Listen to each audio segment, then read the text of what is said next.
Hello students, my name is Nancy Strickland. I'm in the main gallery of the Amon Carter Museum of American Art in Fort Worth, Texas. In a few days, you and I will be having a video conference. The title is called Let Freedom Ring. So we'll be talking about some of the art in our collection that helps us get some insight as to how artists and regular people were interpreting the events of the time. We know that freedom is an important concept in our history, and we'll be talking about art from way back during the Revolutionary time up through the Civil Rights era and even after that. So I wanted to show you a few things today to sort of get you started in reading paintings and other works of art to try to gain some information. What we're looking at here is a painting called Marion Crossing the Pee Dee, and it was painted by William T. Ranney, and it was painted in 1850. So think about that. That was quite a long time ago, more than 150 years, but well after the time of the Revolutionary War. So this is considered a historical painting, although William Ranney wasn't actually alive and there at the time.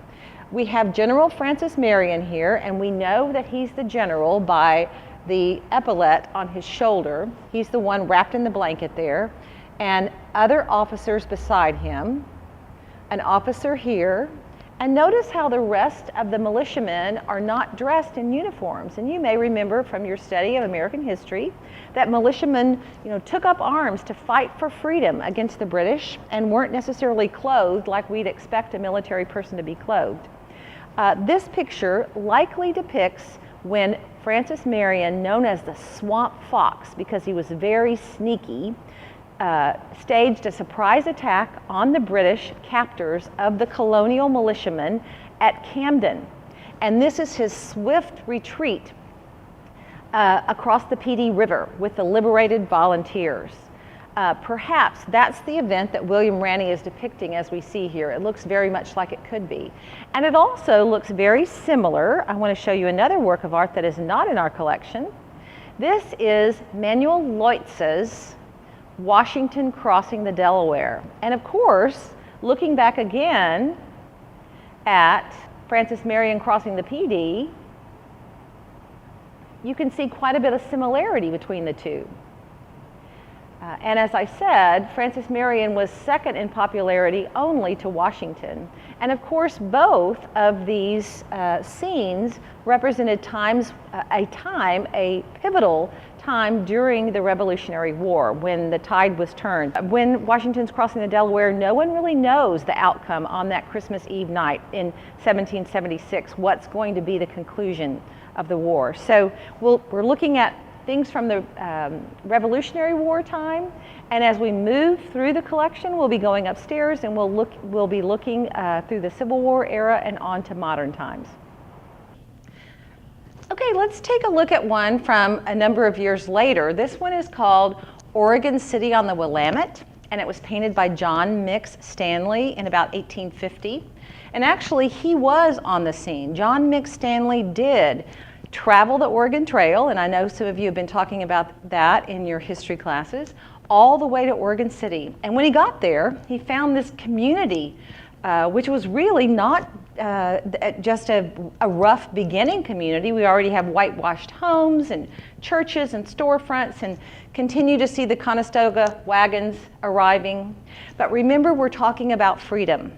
And as newcomers to this area, as explorers and as pioneers and settlers went out west to settle new places and were offered the benefits of the wide open spaces, a group of people lost their freedom at the same time. So look closely. We see the beautiful town here by the river, but if you'll look closely at this area, you'll see an American Indian couple.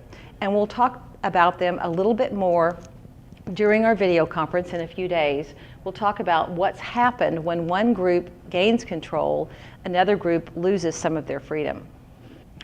So we've looked at a couple of paintings, and remember I said we'd be looking at different mediums, different ways that artists create their work. This is a sculpture. It's three-dimensional. You can see it from all sides, and actually there's wonderful detail from all sides. It's a bronze Artists can create sculpture in many different ways, sometimes with wood, by carving, sometimes with stone, by chiseling, sometimes with plaster, pouring it into a mold, and of course with bronze, a quite complicated task of heating the bronze and pouring it into a mold, and that's what we're looking at here. So this sculpture by John Quincy Adams Ward, which was created in sometime 1862 or 63, was done right at the time of the Civil War. In fact, that was the time that President Lincoln issued the Emancipation Proclamation, and you may want to talk about that a little bit between now and when we meet again. We're going to talk about whether or not Ward, the artist, was on the side of slavery or against slavery. And you can see we're looking at an African American man, and there are many details that point us to the direction that this man is connected with slavery. And we know that in our country's history, all men were not afforded, and women, children, were not afforded the same level of freedom. And we'll be talking about that. So he has a handcuff or a manacle on one side that he is holding, it's hanging down, it's been removed, and then on his left hand, you can see it securely around his hand. And what is that saying about the meaning of the sculpture? We can see that he's sitting, or we'll talk about whether or not he's sitting in a relaxed position or he's sitting in a position that looks like there's a potential for movement, perhaps going forward. And you may want to talk about that in your classroom a little bit before we come back together. We'll also be looking at this art object during our video conference. This one by Charles White, entitled The Trenton Six, is what we call a work on paper. This happens to be ink over a pencil drawing, and watercolor is also considered a work on paper, as is a print. But this is ink over pencil. Works on paper are more fragile. They're more susceptible to deterioration from light, so this is covered with glass, a little bit different than the oil painting and of course the sculpture that we looked at. This was done, I said, in 1949. And you, of course, have heard the term the Civil Rights Movement. You've also just generally heard of civil rights, and you know that after slavery was abolished, African Americans, as well as other minorities in our country, weren't immediately afforded the same civil rights and liberties as others were. So there was a long period of fighting and working toward that.